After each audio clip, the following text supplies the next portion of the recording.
Mesdames, Messieurs, peuple français, peuple france-africain francophone, j'interviens ici d'abord comme un observateur de la vie politique française de ces 25 dernières années. J'ai connu le président Mitterrand, puis la cohabitation de 1993 à 1995. L'arrivée au pouvoir du président Chirac en 1995, puis la cohabitation entre 1997 et 2002, puis Jacques Chirac II, l'arrivée au pouvoir du président Nicolas Sarkozy, et aujourd'hui le président Hollande, et demain on ne sait pas qui. Mesdames, Messieurs, vous savez que la 5e République française n'est pas avariée. Elle est encore fonctionnelle.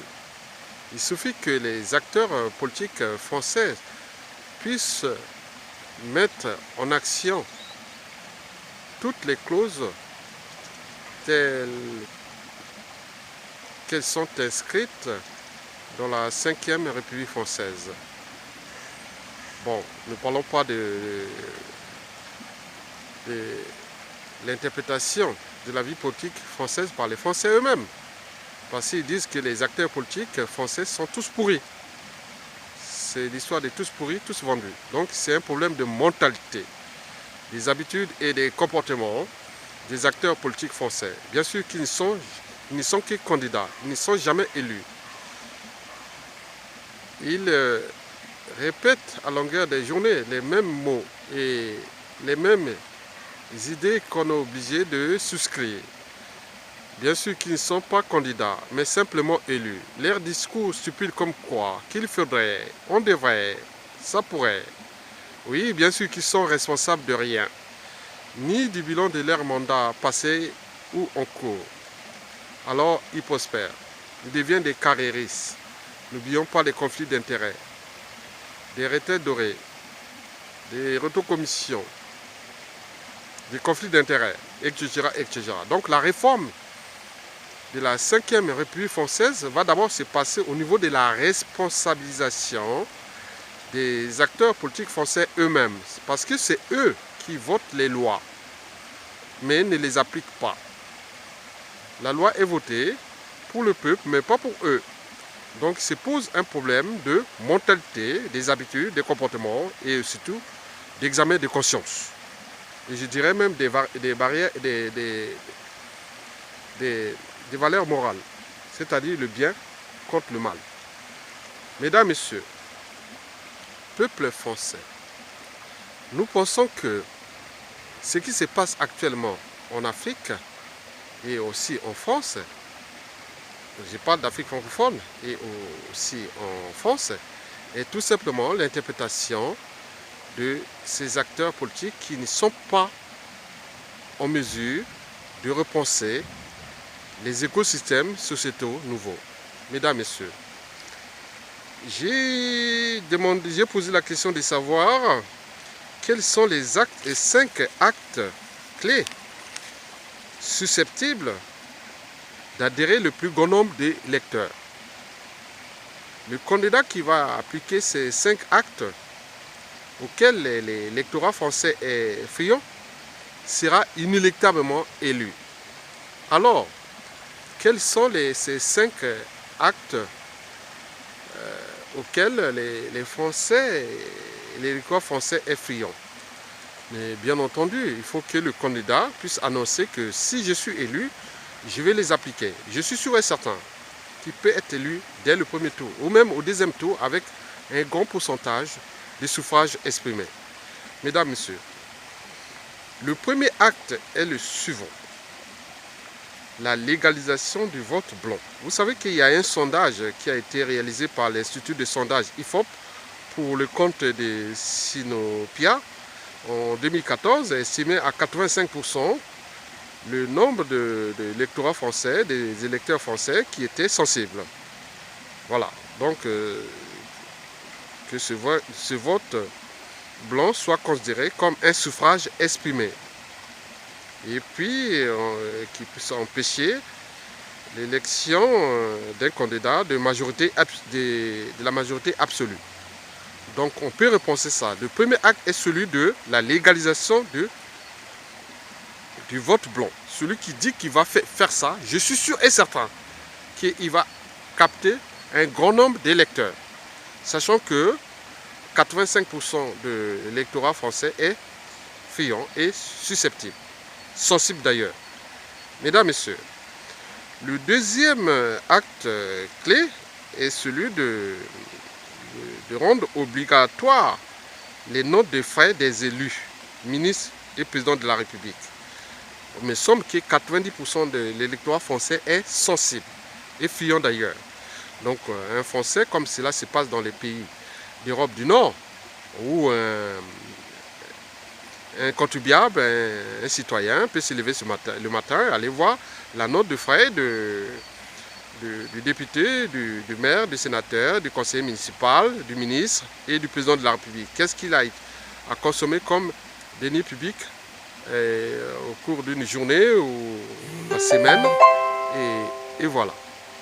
Mesdames, Messieurs, donc cela peut être vraiment très important parce que la question de la dette publique, des dépenses publiques, c'est d'abord les responsables politiques qui la gèrent.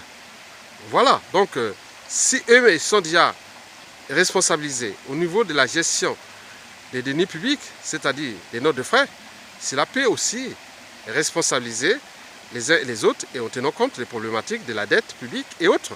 Ben oui, parce qu'eux, ils gèrent la dette publique, ils cherchent toujours à mettre plus d'impôts et en même temps, eux, ils sont responsables de rien. Et c'est eux qui gèrent ce budget-là, public. Mesdames, Messieurs, le troisième acte clé que l'électorat français est friand, c'est bien entendu celui des salaires des élus, ministres, députés et présidents de la République. On pense que il faut fixer un cadre légal.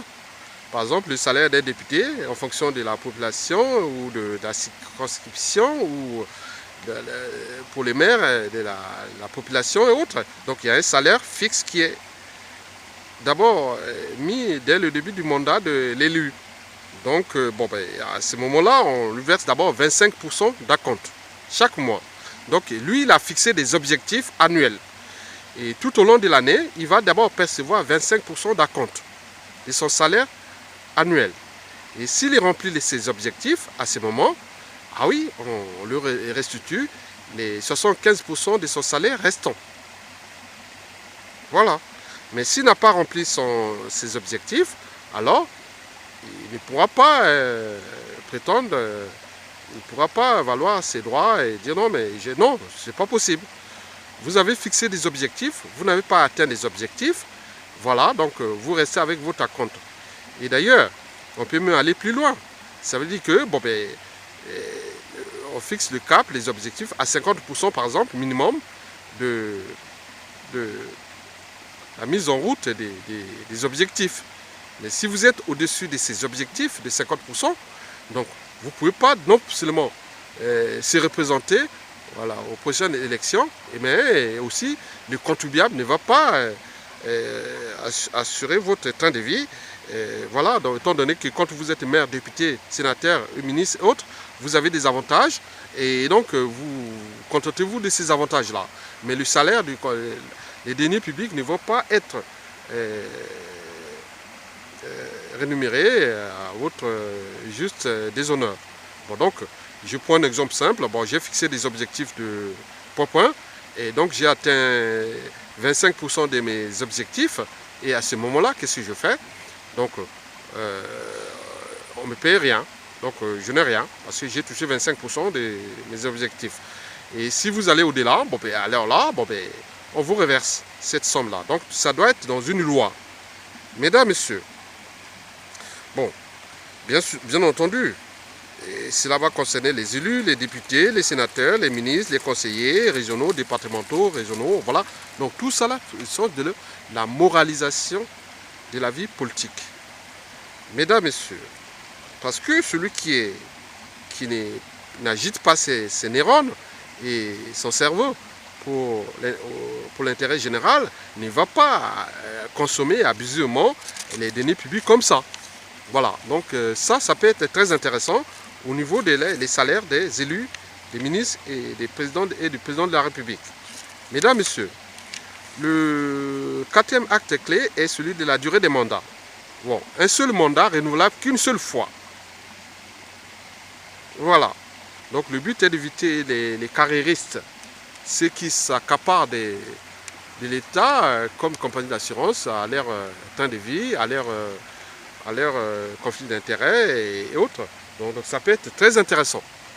Mesdames, Messieurs, oui, bon, le but est de renouveler la classe politique française pour qu'elle se renouvelle continuellement. Bon, le cinquième acte est celui de la France-Afrique. Vous savez que la zone France-Afrique, c'est celle qui regroupe le plus grand nombre de dictateurs du continent noir. Vous savez aussi que ce n'est pas le niveau de confort ou d'activité ou de la condition humaine, c'est surtout le niveau des inégalités. Plus ils sont fortes, plus elles sont fortes. Bon, le niveau d'inégalité est fort, plus le sentiment de mal-être est fort. Vous savez les problèmes d'immigration africaine, surtout francophone aussi. C'est en partie lié au comportement, aux mentalités de ces acteurs politiques français qui ont pris en otage son écosystème précaré africain et qui conspirent. Il y a des ingérences parce qu'on dénie la volonté populaire de ce peuple-là. Vous savez qu'en Afrique francophone, c'est l'espace qui regroupe le plus grand nombre de dictateurs du continent noir. Contrairement à l'espace anglophone qui s'est affranchi, l'Angleterre s'est affranchie du bloc anglophone. Et c'est d'ailleurs dans le bloc anglophone qu'il y a plus de démocratie et de diversité économique, de dynamisme économique d'ailleurs. Mais contre l'Afrique francophone qui est en train d'être déclassée, déshumanisée et décivilisée. Mais quand on rentre dans le fond, on voit toujours qu'il y a des histoires de conflits d'intérêts. Donc dès qu'un élu français qui a de l'influence au niveau d'une commune ou d'une région ou ministre, président de la République, il met tous ses amis là-bas au nom de la France comme compagnie d'assurance. Et cela ne va plus durer. Donc les Français sont très sensibles à cela. Et donc même les franco-africains, l'électorat franco-africain, si un président français dit non mais dès que je serai élu, moi ces histoires des ingérences à l'échelle de l'Afrique, cela ne va plus se faire. Donc nous n'allons plus vivre le Moyen-Âge politique africain au XXIe siècle, et bien sûr entretenu par nous, parce que nous, on croit que nous sommes les gros poissons, on peut conspirer contre les candidats élus par leur peuple, et les conséquences sont là, l'immigration, le déclassement de l'Afrique francophone, contrairement à l'Afrique anglophone, et vous pouvez voir ça. Donc si vous pensez que vous n'aurez plus d'ingérence, vous n'aurez plus faire d'ingérence politique contre la volonté de ces peuples, oui, en tenant compte des conventions des traités et de la souveraineté des peuples. Donc le peuple français est libre, choisit celui qui va diriger ou gouverner son destin.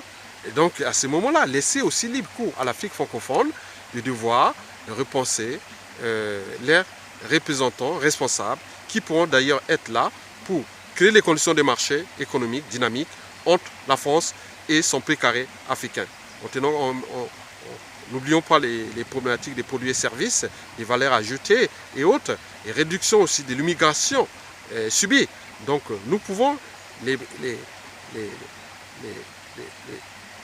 placer là-bas, donc ils ne viennent plus comme ça à la nage et mourir ici dans les océans à cause de notre ignominie, de nos mentalités, comportements et consciences réfractaires ou même antisociaux, anticonstitutionnels, antidémocratiques et surtout criminogènes, comme cela se passe aujourd'hui en Afrique francophone. Donc voilà donc ce qui est là, que si vous faites ça, vous aurez avancé. Donc je résume. Donc, ce que les Français sont, l'électorat français et franco-africain FIO, c'est d'abord la légalisation du vote blanc. Rendre obligatoire les notes de frais des élus, ministres et députés, président de la République. Passons aussi les problématiques des salaires des élus. Et quatrièmement, la durée des mandats, que les élus n'auront plus qu'un seul mandat renouvelable. Si tente quelque chose, ça marchait. Si ça n'a pas marché, bon ben, il peut sortir, aller créer une association, une entreprise ou une fondation ou des actions comme ça. Donc et voilà, et laisser la génération nouvelle se renouveler continuellement et en permanence. Bon, le cinquième acte est celui de l'Afrique francophone. Voilà, donc on va plus s'ingérer contre la volonté de ces peuples parce que ce que nous sommes ici en France, nous allons élire des présidents, un président et des élus et autres représentants du peuple français entre 2017 à 2022. Mais pourquoi vous empêchez ça là-bas? Donc ça pose un problème de conscience et d'examen de conscience. Mesdames, Messieurs, je vous remercie et vous savez que le monde que nous vivons est un processus de notre pensée. Il ne peut être modifié sans repenser nos modes de pensée. Et ces modes de pensée, c'est d'abord les problématiques des mentalités, des habitudes et des comportements en politique qui aujourd'hui sont souillés parce que ce soit sous les deux écosystèmes français et aussi France-Afrique, on ne fait plus confiance souvent aux hommes politiques. Et donc il y a un problème de défiance et d'évitement des acteurs politiques. Nous devons déjouer cela en repensant le dynamisme au niveau de la moralisation de la vie politique à cette échelle-là. Nous pouvons alors créer les conditions d'un développement soutenable en tenant compte des problématiques bien sûr de pénurie des ressources naturelles, de l'écologie et puis de la condition humaine sur les deux échelles. Et sans oublier aussi les enjeux stratégiques et géostratégiques entre la France et ses ex-colonies. Nous pourrons alors construire un écosystème francophone, France-Afrique, dynamique tout au long de ce 21e siècle. Mesdames, Messieurs, la vie c'est comme la bicyclette. Pour garder l'équilibre, il faut avancer. La France va avancer. Nous devons réformer nos mentalités, nos habitudes et comportements en politique. Bien sûr, on ne peut pas le faire comme ça. Il ne suffit pas de dire qu'on va faire. Non, il faut mettre des lois et des décrets autres qui pourront être là pour réformer tout cet écosystème qui est aujourd'hui dans un monde interdépendant, qui peut nous apporter beaucoup plus que ce que nous avons fait par le passé. Donc, avançons ensemble. Nous sommes ensemble. Le monde est interdépendant. Le bloc francophone est riche en idées, en ressources naturelles et aussi en valeurs ajoutées, cognitives, intellectuelles, culturelles, économiques, sociales, culturelles et sociétales. Mesdames, Messieurs, je vous remercie.